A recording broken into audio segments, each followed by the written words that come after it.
Well, hello, nice to be with you. It is the end of the day, but never mind. I've been doing lots of catching up with essentials. Anyway, I'm going to continue with Dr. Vernon Coleman Cuts the Mustard, because he's now taken himself off YouTube because he's fed up with being deleted. But we're still going to pass on his messages. These are all his words in here, and occasionally I kind of break out into one because I don't read ahead of what I'm going to read to you now, but I will read backwards. But I hope I don't start laughing, because it looks like it was about the stuffing, which my neighbour heard some of this today, but not the parts where I was talking about the words that we mustn't use, like the stuff. She went back to her flat.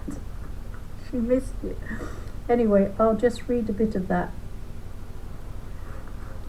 This is the words of Dr. Vernon Coleman.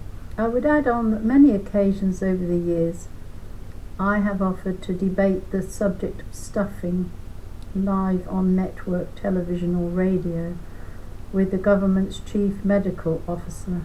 Indeed, I offer to debate with any 12 medically qualified stuffing supporters all at once.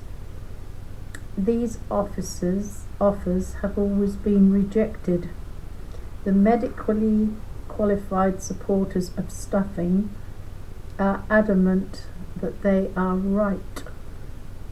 We're talking about things that are injected, but they are not adamant enough to be prepared to argue or to defend their point of view in public. They want to remain hidden and quiet and silent. I find that strange. I would have thought that if they were confident in their position, they would have welcomed the opportunity to try to shoot me, Vernon Coleman, down, and to prove that the stuff they advocate so enthusiastically is both safe and effective.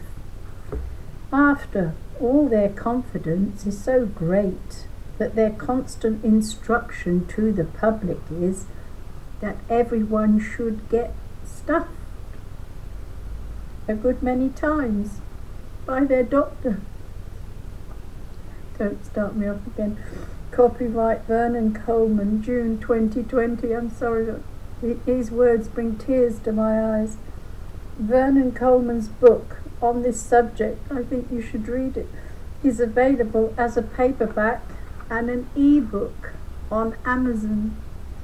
It is called, and I'll mention the word here, it's called Anyone Who Tells You Vaccines Are Safe and Effective is Lying. Here is the proof, and I'm going to read that now. So the word stuffing was the word that he replaced that other word with. Have you been put on a list to be left to die? Dr. Vernon Coleman, MB, CHB, DSc, FRSA. What I'm about to reveal is perhaps the most shocking evidence I have come across in 50 years of writing about health matters. To say that I am horrified is the biggest understatement of all time. You will be shocked too. It started a while ago. The internet has for months now been full of stories of patients being asked to sign do not resuscitate forms, or having do not resuscitate forms signed on their behalf. They are known as DNR forms or DNAR forms, for do not attempt resuscitation. GPs all over the country have been contacting their elderly patients and those with chronic health disorders and asking them two questions. Are you happy for us to put a DNR on your file? Are you happy for us to put on your file a note that you won't be admitted to hospital if you become unwell?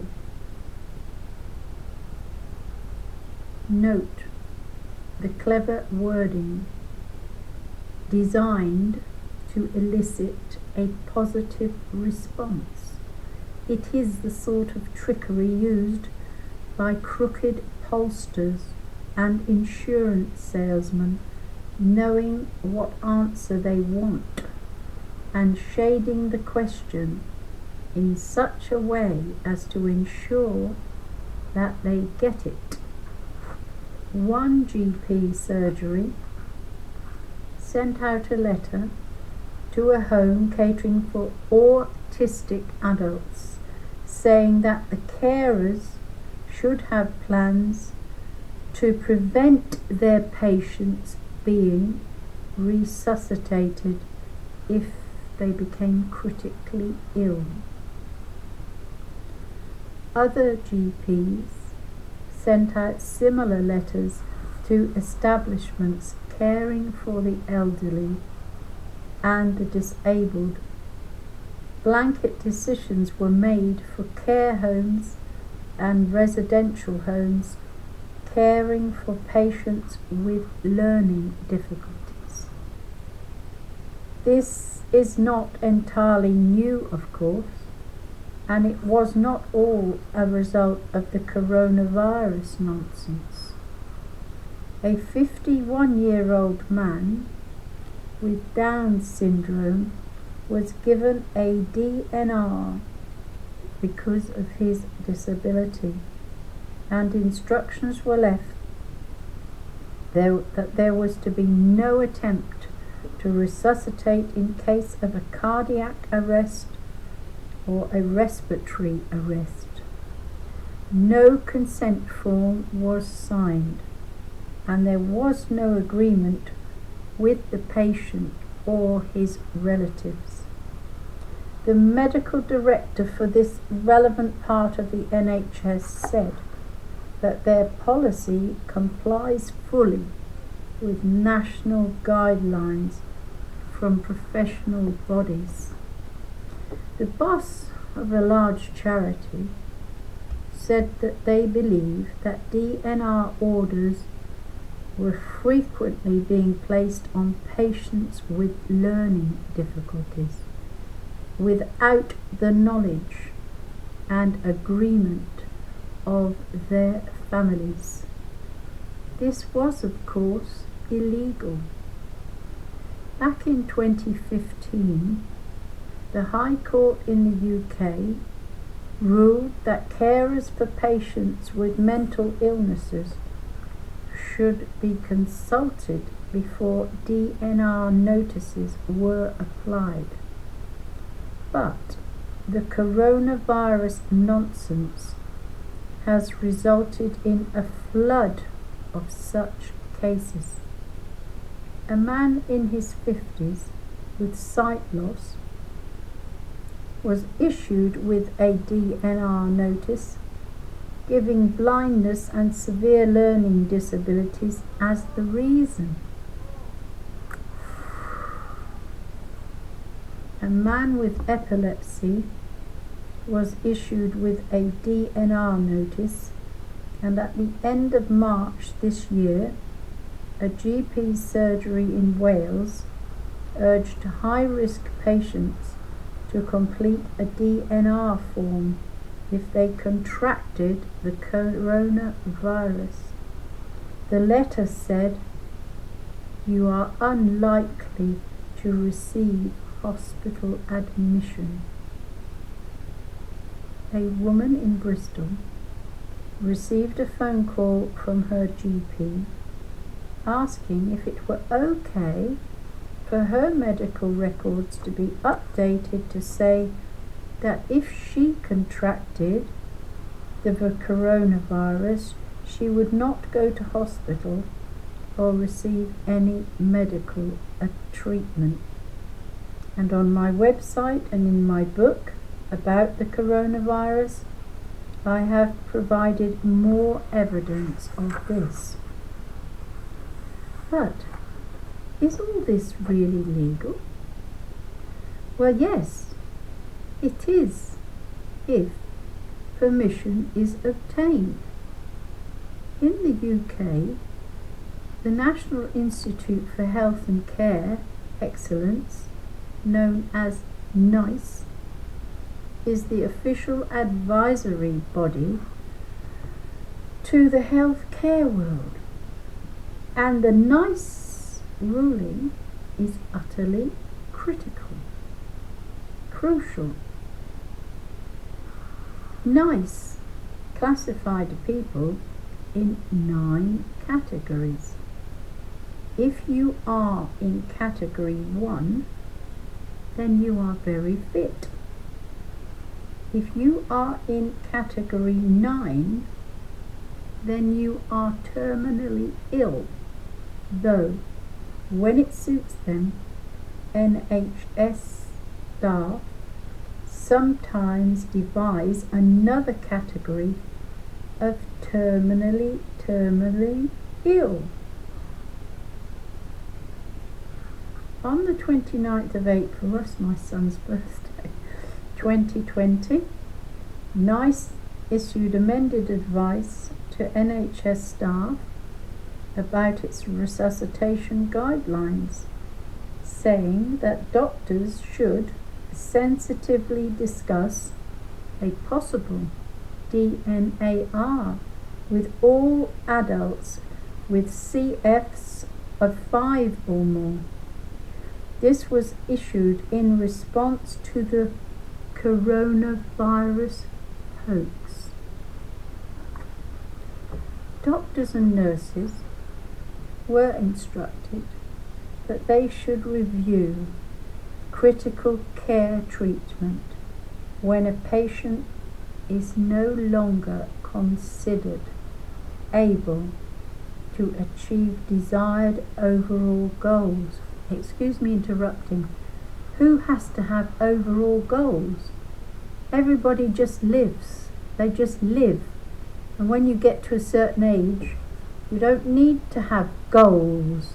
You just relax and live one day at a time and enjoy one day at a time until the good Lord calls you home. And that's how it should be. If you're retired or you have medical reasons, doesn't mean you can't enjoy your life. You can. You know, I don't believe in these. Who sets goals for who? Only those nasty people. We're only numbers then, not individuals, not people who they care about. We're just a number. No way. We're a person.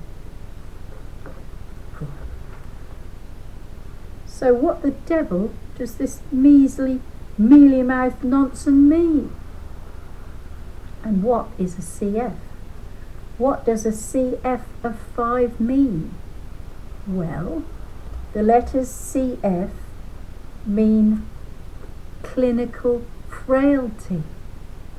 Clinical frailty. Clinical.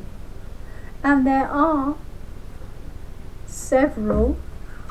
ACF of 5 means that a patient is mildly frail. Did you ever? Mildly frail? And may need help with heavy housework. Yeah, like climbing up and doing windows and dusting and getting on your knees. Yeah, maybe that's hard if you've got a bad back, but they're wicked to look at it, like observe it like that. Shopping and preparing meals. I know old ladies in their 90s who prepare meals for themselves, and even 101. Yes. A CF of 6 means moderately frail. People who need help with bathing. That's only for arthritis and other disabilities that they have, but they still live and have a right to live. Just because they might need help with bathing, it doesn't mean you have to shoot them. ACF of 7 means severely frail. People who are completely dependent for personal care. What about the families who love their people who have those issues? They don't want them killed, they don't want them dead. No way. And so on. Now you could, I suppose, argue that if a patient is clearly dying, they don't always know when people are dying. They know they've got some pneumonia or something, but they don't know that they're going to die of it. Then it would be cruel and pointless to continually attempt resuscitation. That was why DNR notices were devised. They were originally for patients who had only an hour to live, and it was considered not fair to those patients to continue to strive to keep officiously alive. So it was not intended for people who were weak and frail. But that's not what is happening now. Today in the UK, in the National Health Service, a patient considered unsuitable to be saved or treated is now considered to be a patient who needs help with the heavy housework and who may have difficulty preparing meals or going to the shops. This is nonsense, because you might have a bad back and you can't stand up to peel the vegetables and cook and all of that and put it in the oven and take it out and so on. That would maybe be dangerous, but these people are evil. I could manage a bit of light dusting, I suppose, but more than that would require more effort than I have available to spend on such matters. I would have great difficulty in preparing a meal, and I hate going to the shops, said the writer Vernon Coleman. So, presumably I'd get dumped into the CF5 category, and so there is no hope for me, and the NHS would recommend that I be denied antibiotics, painkillers or surgery if I fell down and broke an arm. The post-coronavirus hoax NHS does not want to save anyone who is disabled, and all patients in care homes are by definition suitable for murder by omission. So is that why I'm not allowed to visit my aunt, because she's in that category and all is wrong is with her eyes? Goodness me. 85, they think you've had it. Cheap. Originally NICE told doctors that they should assess patients with autism as scoring high for frailty. But you get children with autism now. It's not just adults. I am, I confess, still rather confused about when or whether this advice was removed. I checked around with other bodies. I did not find the BMI website much help, though it did have a useful commercial webinar for doctors wanting financial advice. Surely they earn enough money not to need financial advice. The BMA is, after all, a trades union which exists to look after doctors, not patients. And the General Medical Council, rather bizarrely, got in on the act by defining approaching end of life as patients who are likely to die within the next 12 months. Are they God? Only God knows when we're going to die. This, of course, is the sort of dangerous rubbish one might expect from the overpaid, bureaucratic form shufflers at the General Medical Council, because it is always impossible to say that a patient is going to die within 12 months. It may be possible to say that a patient might die within 12 hours, but not 12 months. Only arrogant doctors and ignorant bureaucrats claim to know that a patient might die within 12 months. When I was in general practice, said Vernon Coleman, a couple of centuries ago, I knew many patients who were given months to live, but who lived many, many, many years. Two, I remember well, had young children to look after, and although they had been given only months to live, they both lived for years, simply refusing to give up and surviving on sheer willpower as much as anything else. If the GMC rule had been applied, they would have been allowed to die, or, the way things seemed to be going, they would have been quietly euthanized in case they fell ill and needed care. Yeah, it's like my neighbour who's gone blind since she lived here.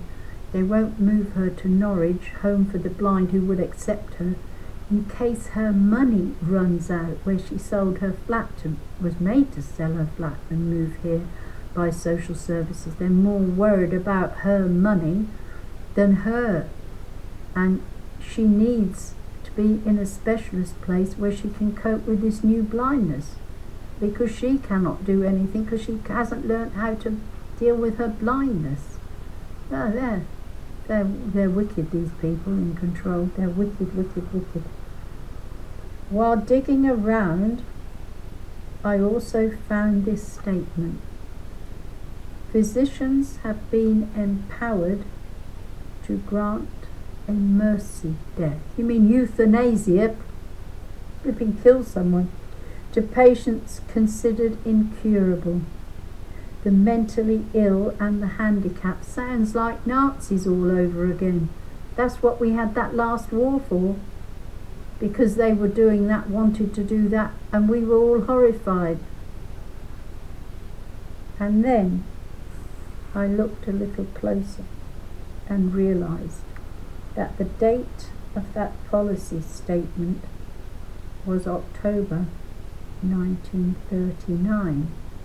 I was born in 1946, and the author was a well-known medical expert known as Adolf Hitler.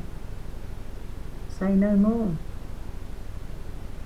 Hitler's policy, which seems to me to bear an uncomfortably close relationship to the official policy of the UK's National Health Service these days, was created in 1920 in a book written by a psychiatrist and a lawyer. What a deadly combination. Who argued that the economic savings justified killing those with useless lives.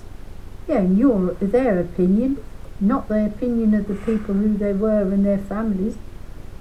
The policy was to kill the incurably ill and the physically or mentally disabled and the elderly, which I fall in that category. Elderly at my age, they think I should be dead and gone, and I'm still here.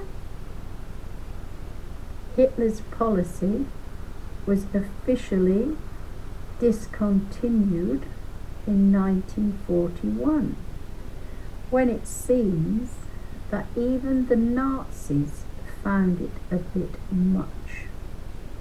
But the advice from NICE is still valid, and the NHS is still prepared to refuse life-saving treatment for the elderly. the disabled, or the frail. Refusing treatment to patients solely because of their age or fitness is a form of eugenics. It seems that social cleansing is alive and well in Britain today. If you aren't saving people when you could do so, then you are killing them. There does not seem to me to be all that much difference between the thinking behind the policy of Matt Hancock's NHS and the policy of Adolf Hitler's Germany.